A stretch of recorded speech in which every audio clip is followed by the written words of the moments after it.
In many aspects, you, the Body Shop, represents a new era in modern business, practicing new values and new regulations. Please explain how you restrain possible opposition from unions, foreign organizations, national governments, etc. How much do you rely on support from your own organization to resist those opponents? You know, when people say that we've come up with a new language, a new idealism, that the Body Shop was one of the founders for that, I challenge that. I think what we did was to go into the past and collected some of the ideas that moved our spirit. For me, it was the Quakers. Incredibly good business people. Never lied, never cheated, never stole, gave back to the community who gave them their wealth, created schools in villages. They were my moral teacher. I think the cooperative movement, the small community groups like the Amishes and the Mennonites, they had a sort of a leadership and a sense of community attached to the land.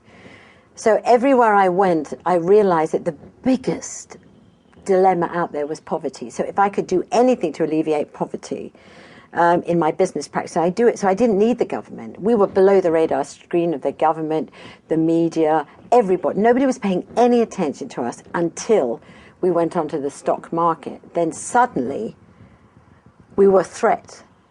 But we weren't an economic threat to the big businesses. We're a threat of good example. We were doing things in a different way.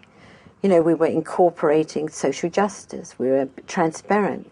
We wanted everybody to be educated within the workplace, but not, you know, we wanted them to have an education of the human spirit. We saw the workplace as a development of the human spirit, not just development of more products.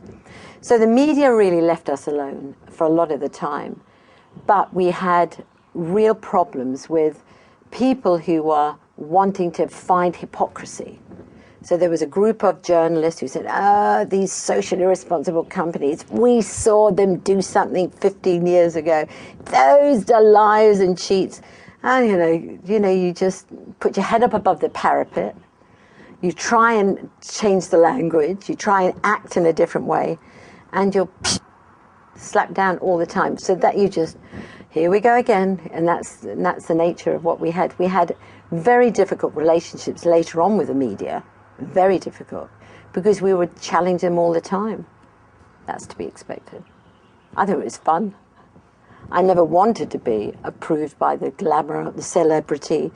I just wanted to I love the notion of going in the opposite direction. And I think being different and brave and bold and taking the language and the words. I remember going into an Indian village, and in this little bank, there was a notice, one statement by Mahatma Gandhi, that was all it was, and it said, I define spirituality as being in the service of the weak and the frail.